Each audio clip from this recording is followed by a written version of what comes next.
이 시간 주실 말씀 빌립보서 4장 11절에서 13절입니다.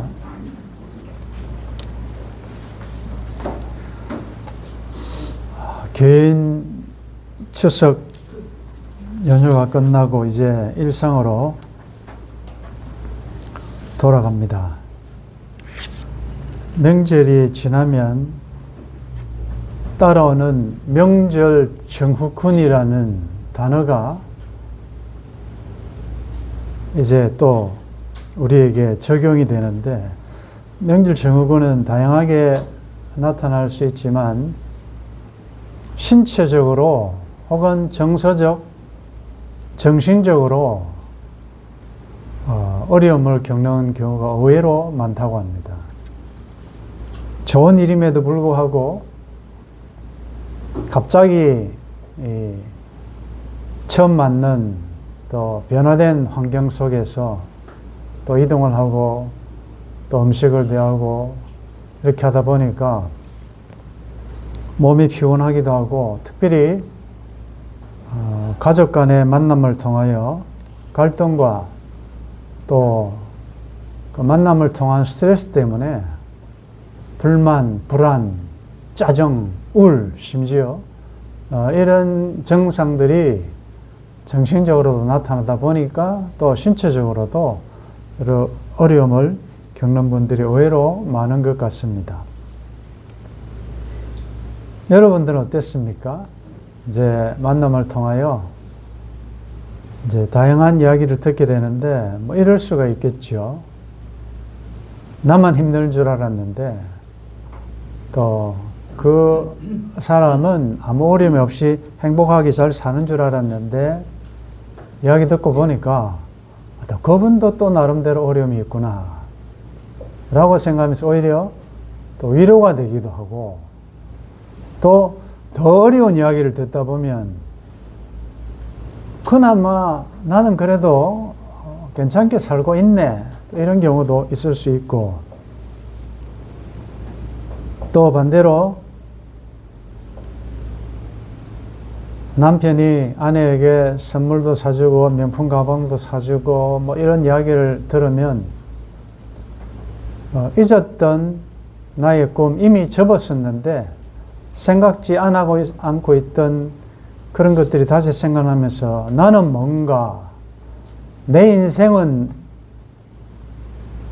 누가 책임지며 보상하며 나는 그래도 묵묵히 참고 살고 있는데 라면서 또 그런 이야기를 들을 때 마음에 묻혀있던 이런 추억들이 또 생각나기도 하고, 자식의 용돈도 주고 효도관광도 보내주고 이런 이야기 들으면 또 그렇지 못한 내 자식에 대하여 아쉬움, 섭섭함, 그런 것들이 자연스럽게 비교가 되죠. 그러다 보니 그 만남을 마친 후 돌아오면서 괜히 짜증이 나고 말이 없어지고 아무것도 아닌 일에 신경질을 내고 이런 것들이 이제 다 그렇습니다. 우리가 뭐 특별한 사람에게만 이런 증후군이 있는 것이 아니고 사람마다 다 그 형태는 다르지만 그런 아픔들이 다 있는 것입니다. 자, 한번 질문해 보겠습니다. 여러분들은 현재 삶에 그런 대로 어떻게 만족하십니까? 여러분들 삶은 행복하십니까?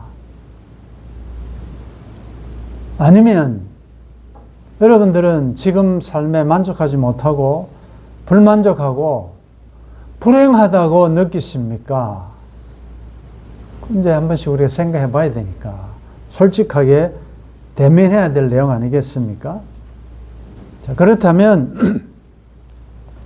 만약에 불만족하고 불행하다면 무엇과 비교해서, 그리고 누구와 비교해서 그런 아쉬움, 만족하지 못한 그런 느낌을 느끼는지를 우리가 질문하면서 오늘 이 본문에는 나는 행복하다. 나는 만족한 삶을 살고 있다. 나는 자족한다. 심지어 어떤 형편에 처하든지 나는 내 나름대로 삶의 만족과 행복을 느끼며 살고 있다라고 선언하는 어떤 사람이 있기에 오늘 우리가 서론에서 살펴본 그런 여러 가지 아쉬움과 질문에 대하여 오늘 본문에 나타난 이 사람은 도대체 무슨 복을 태어났길래 무슨 조건이 행복한, 자족할 수 있는, 만족하는 그런 조건이 있었길래 이렇게 성경에 기록되어 있는가를 살펴보면서 오늘 각자에게 주어진 삶에 한번 적용하도록 하겠습니다. 자, 4장 11절 본문 말씀 11절 12절 같이 읽겠습니다. 내가 궁핍함으로 말하는 것이 아니니라. 어떠한 형편이든지 나는 자족하기를 배웠노니 나는 비천에 처할 줄도 알고 풍부에 처할 줄도 알아. 모든 일 곧 배부름과 배고픔과 풍부와 궁핍에도 처할 줄 아는 일체의 비결을 배웠노라. 아멘. 여러분들이 아시는 대로 이 글을 쓴 분은 바울입니다. 그런데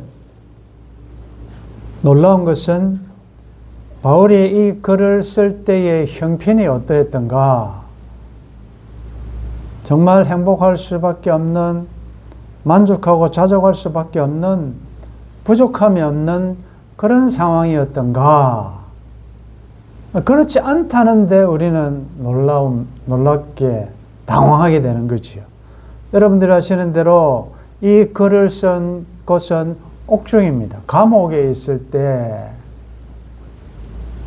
옥중의 메인자가 자유한 빌립보 교인들을 향하여 보낸 옥중 서신이라 그러죠. 편지. 그리고 그가 감옥에 간 것은 자기가 잘못해서 간 것이 아니고 귀신 들린 어떤 하인을, 자매를 자유케 했는데 그로 인하여 불이익을 당하게 된, 이익을 더 이상 보지 못하게 된 주인이 좋아해야 됨에도 불구하고 고소를 해가지고 이 사람 때문에 감정적으로 손해를 많이 받고 있다. 그래서 애매하게, 억울하게 감옥, 그것도 깊은 옥, 중죄인들만 가는 곳에 갇혀 있는 그런 상황입니다.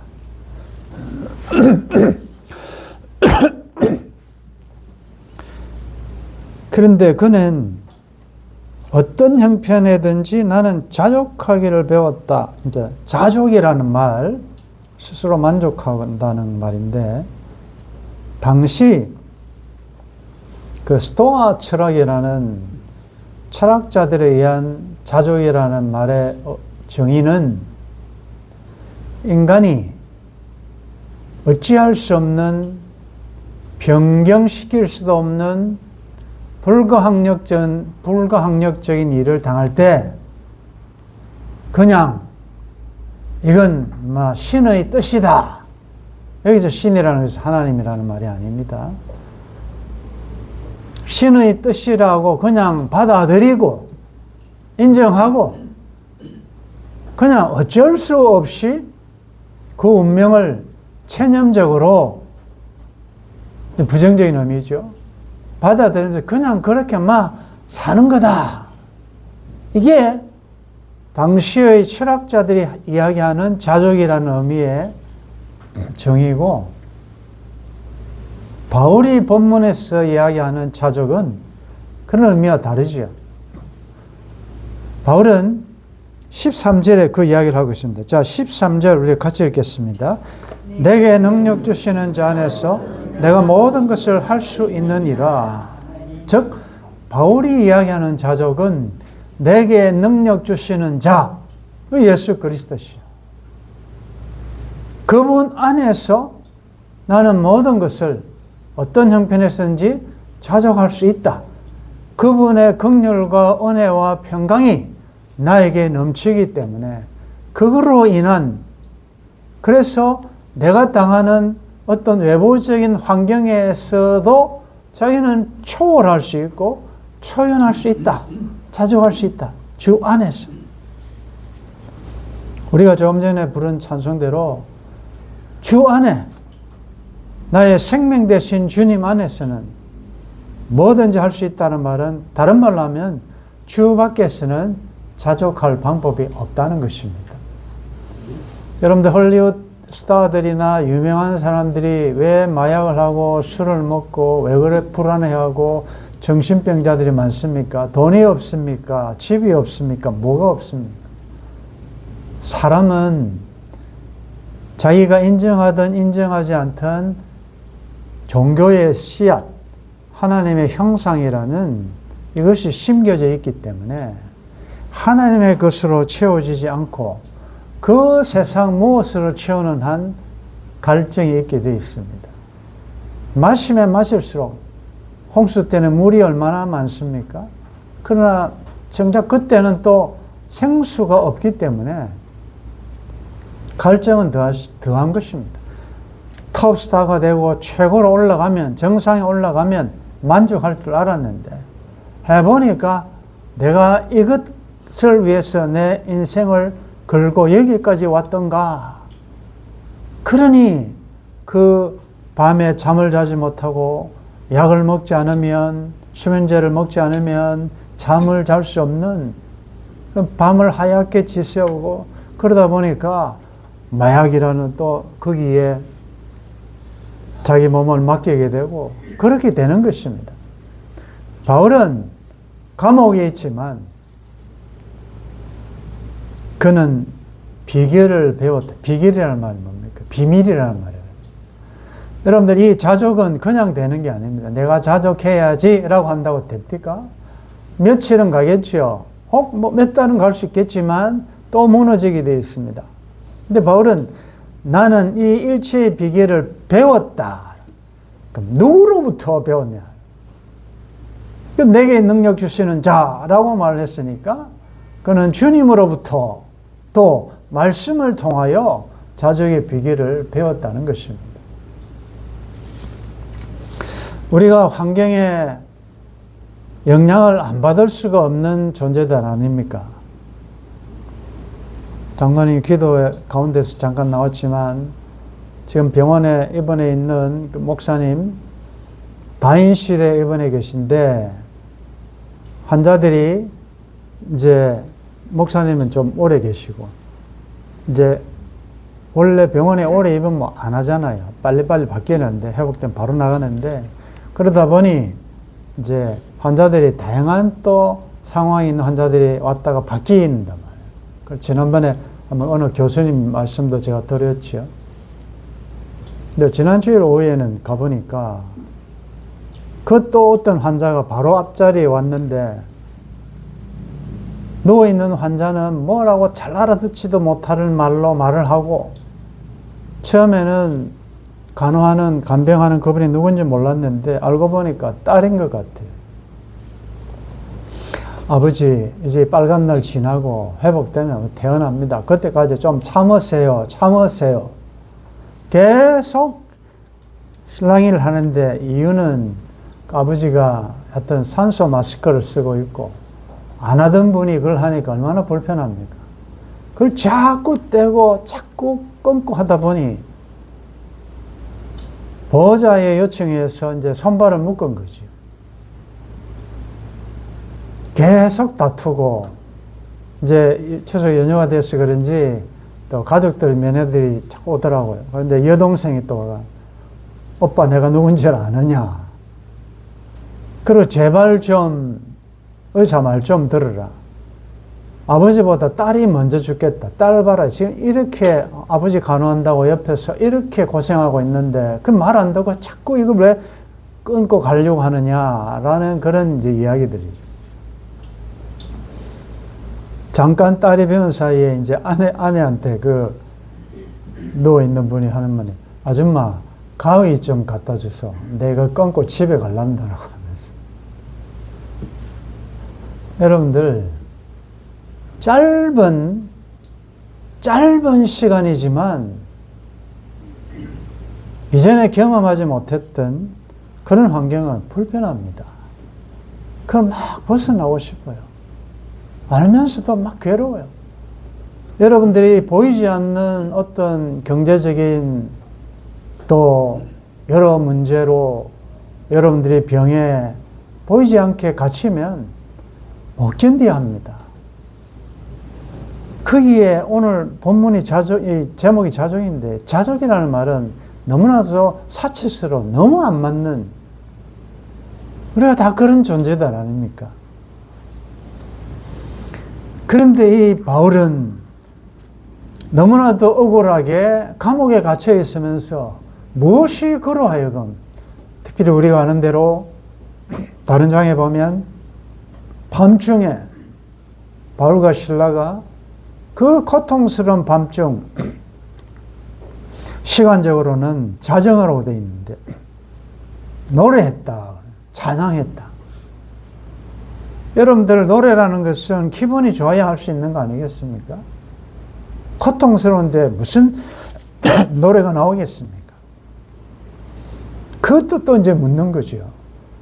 무엇이 그로 하여금 그 몸이 쇠사슬에 매여 있는 자유하지 못하는 그런 가운데서 노래하게 했던가? 그 밤중에 노래하면 또 다른 죄수들이 듣고 있다고. 뭐냐? 자야 될 시간에 원망불평하고 세상을 향하여 소리를 질러야 될 그 시간에 이 사람들은 도대체 어떤 사람들이 노래를 하는가? 죄수들이 다 들었다.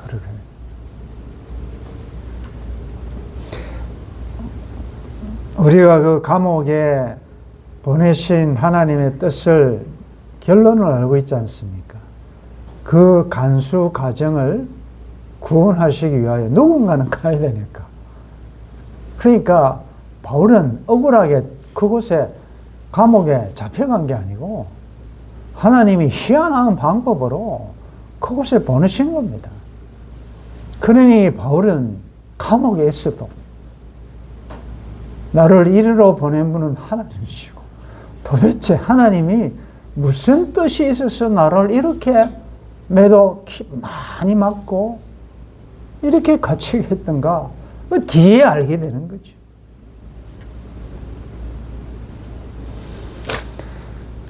여러분들은 지금 어떤 형편에 처해 있습니까? 바울이 이야기합니다.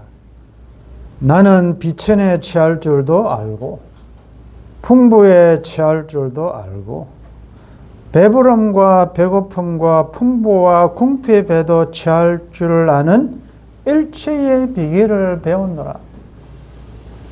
교회 후원이 좀 많아지면 또 넉넉하게 쓸 때도 있었고, 후원이 없어지면 또 궁핍한 가운데 자기가 텐트를 만들면서 생활도 하고, 그러나 그는 어떤 상황 가운데서도 자족할 수 있다. 일치의 비결을 나는 배웠다. 다시요. 여러분들은 지금 풍부한 형편입니까?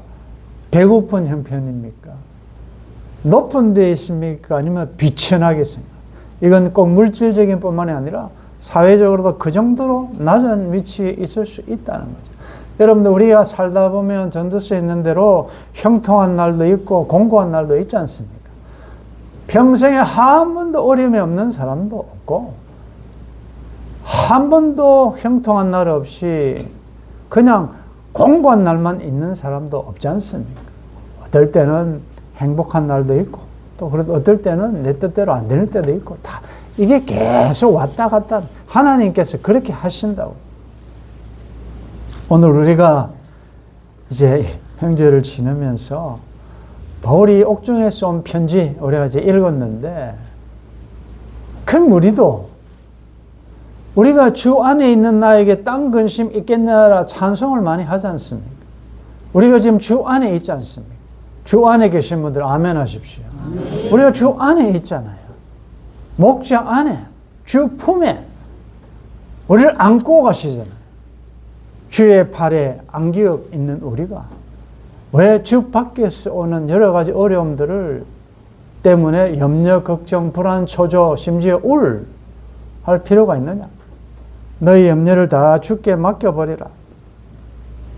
말씀하셨으니 다시 잠깐 잊었던 우리가 누구며 하나님과의 관계성에서 내가 누릴 행복과 내가 누릴 영광이 무엇인지를 우리가 다시 한번 생각하면서 사탄이 주는 다양한 우리의 마음을 뺏어가고 우리의 생각을 하늘을 생각하지 못하게 만드는 데서 다시 원위치 돌아와서 그래서 우리는 이런 노래를 부를 수 있어야 되는 것입니다. 여러분들이 잘 아는 좀 세월을 많이 사신 분들은 이 노래 아실 거예요. 그대 사랑하는 난 행복한 사람. 잊혀질 때 잊혀진데도 그대 사랑받는 난 행복한 사람. 떠나갈 땐 떠나간데도 사랑하는 사람이 곁에 있음을 그 행복을 그 기쁨을 표현한 노래 아니겠습니까? 어두운 창가에 앉아 창밖을 보다가 그대를 생각해 보면 나는 정말 행복한 사람. 이 세상에 그 누가 부러울까요? 나는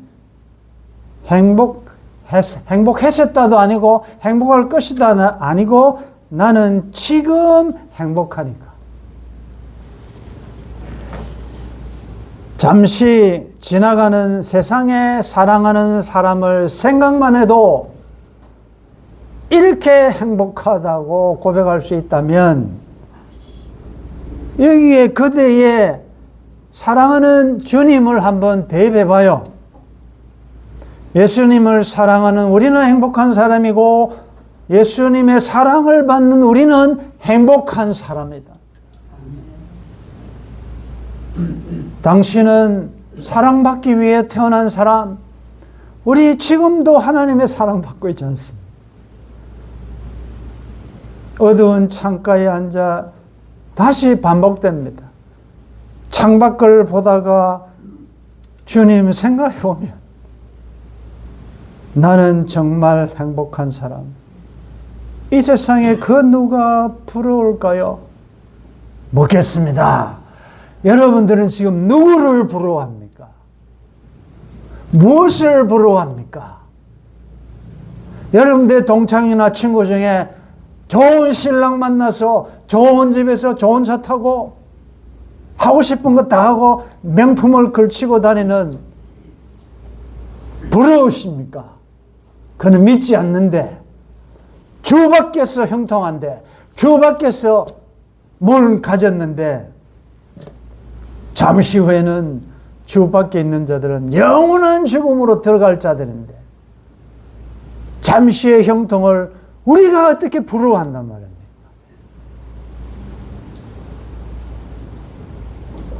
신명기 33장 29절에 이스라엘이여 너는 행복한 사람이로다. 여호와의 구원을 너같이 얻은 백성이 누구냐?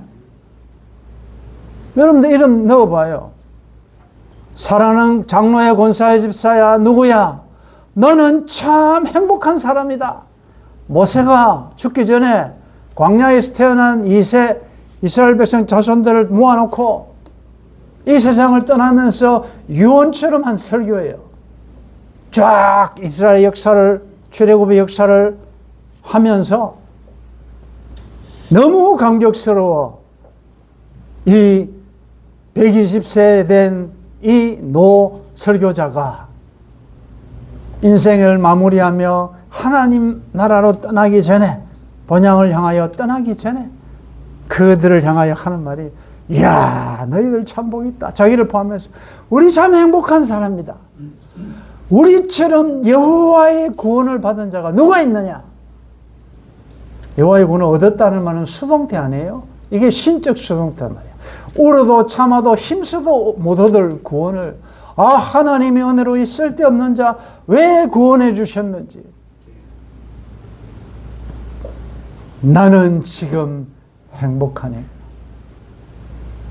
주님 생각해 보면 어두운 밤에 창밖을 보고 하늘의 변을 보면서 내가 받은 복, 지금 누리고 있는 복, 장차 누릴 영원한 영광을 생각해 보며 나는 참 행복한 사람이야.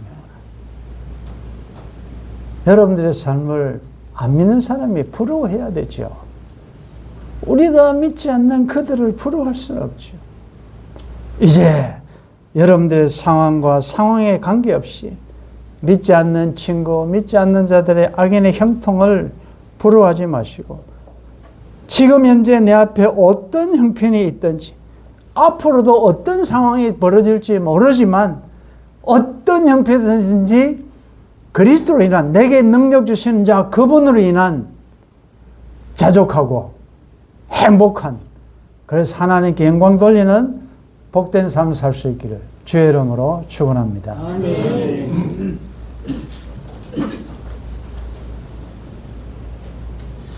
내일이 없는 옥중에서 쓸쓸히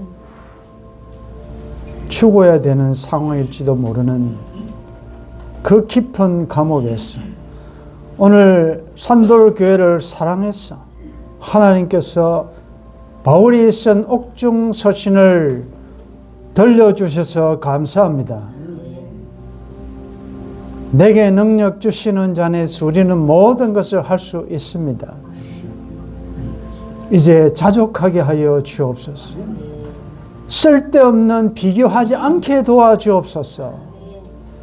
그리스도 안에 있는 하나님의 사랑을 받았고 사랑을 받고 있는 우리, 잠시 후에 새하늘과 새 땅에서 영광스럽게 주와 함께 왕노릇하며 영원한 샬롬을 누릴 그날을 바라보면서 우리 잠깐 지나가는 광야 같은 여정, 우리 모두가 다 상황과 환경에 관계없이 형통함을 누리는, 자족함을 누리는 주의 백성들 되게 도와주옵소서.